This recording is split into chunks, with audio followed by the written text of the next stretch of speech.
Good morning, gardeners. This is Paul, and let's talk a little bit about the flowers and fruit for 2021. So Bruni was one of the first to flower, and this one is only on a 1-year-old branch. So one of the flower buds aborted a few days before it was going to open, and 3 of the 4 set fruit. Now during that time, I had some Arizona purple pollen, which was the first one off of this cutting, and I needed the pollen, so I stored it. And this one set fruit, self-fertile, and I really believe it's the same thing as Sugar Dragon. Here's one of Danny's SD9s that also set fruit. I think they're going to look very, very much the same. I had a friend say that he did genetic testing and these two were identical. So Arizona Purple and Sugar Dragon. They're both self-fertile.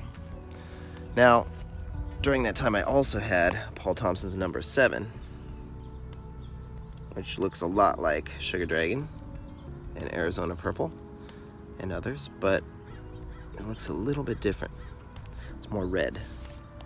So we'll see in time, but that one was cross-pollinated, so we'll see what happens with that. I also had an Ocamponus open on a flower, or on a cutting, I should say. And that one also set fruit. Now, I don't know what it is this season, but these mature cuttings just keep wanting to produce flower buds. So I knocked a few off here on this one. And that one is an Ocamponus. And this one will definitely open up. So I could use the pollen on some of my other varieties here later this season. And I'll set that down. Now this other one that fell is Houghton. And I plucked another flower bud off of this one and one earlier. And it just keeps wanting to produce flower buds, so I'm gonna let it be and see what happens. You can see this one looks similar to Sugar Dragon, Voodoo Child, and others. This is one of the parents, Houghton. All right, let me go show you what else is going on. So you can see here one of George Emmerich Jr.'s plants. This is number 1.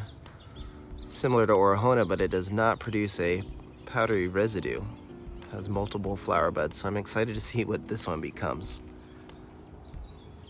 It's been growing on this palm tree. It really likes this spot. There's 2 more on here, see? So I think it's some type of Hyloceres polyrhizis, but time will tell. Let's see what else. I have this Hana here, which is a monster, and it has not fruited yet. So I tipped it, and we'll see if that will help induce some flower buds here. But it's doing really well this season, lots of growth, despite having some stem damage because it didn't get enough drainage. I still need to fix the soil on this thing. I'll do that this season. Now down here, you can see that this little Sugar Dragon plant is doing great. Has 2 flower buds here which are a good size. And it's already got its little second wave going here on some other branches. So that's exciting.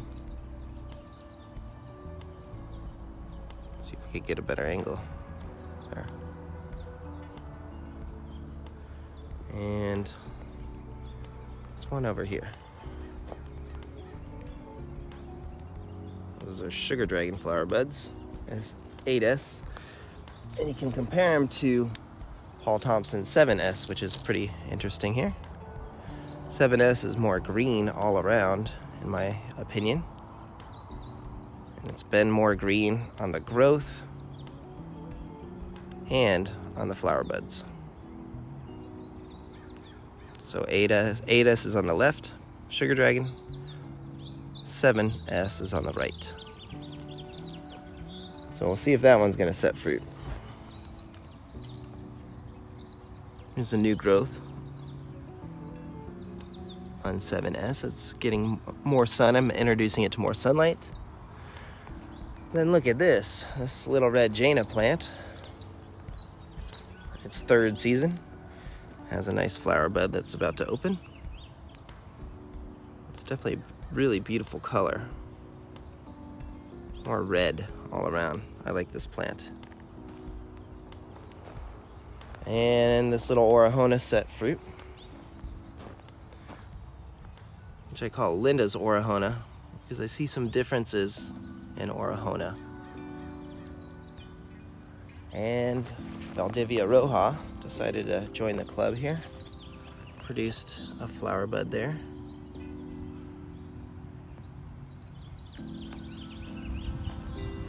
With Armando as well. So a lot of the red flesh varieties are producing flower buds. And what else? Nothing from Cebra yet. And quite a bit from El Grullo. Some activity, lots of growth. I actually tipped these branches here because they were getting so long so quickly. I have a few flower buds on El Grullo, which are a really dark red, interesting color here.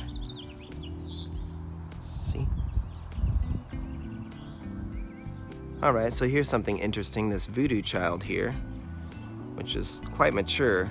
I took some cuttings to fill the pot, and I actually have it from a few sources, but they keep producing flower buds, the cuttings, not the mother plant though. Multiple branches, multiple times. Even one down here. So I don't know what it is this season with flower buds on cuttings. Hasn't happened the prior seasons, but maybe it's just because they're more mature plants. Now, over here, I'm excited to have my first white flesh flower buds. This took 2 seasons, and this is Soul Kitchen White.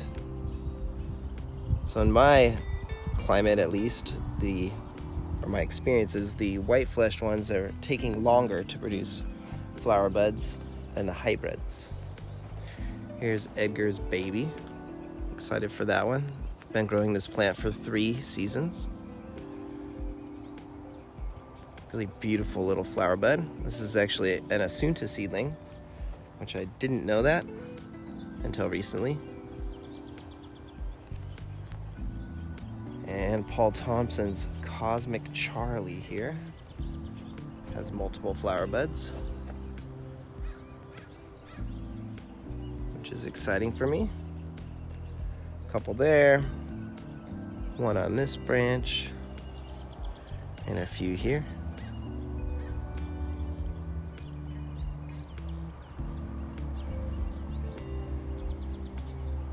Let's go see what else we can find. All right, let's talk about these 2 plants. Here's Kay. This is the one that we moved just a few months ago. And I've been covering it with that burlap. And look at that. They've really gotten quite a bit longer. They're more thicker and stubbier at first. In the past few days, they've really stretched out. So definitely some hybrid of Hylocereus costarricensis. So I can't wait to see these flowers open up. That's K. Here's another one I'm assessing. Call it K2.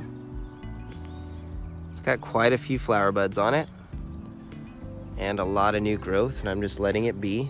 And this is a hybrid. And in all of these branches, this thing is only 1 year old. So really aggressive grower here. Nice first wave.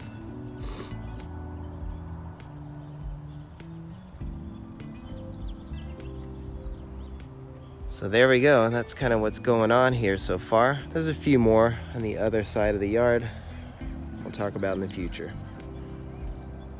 So very exciting. Give us a like and a subscribe. Thanks for your time and support. Have a wonderful day. Take care.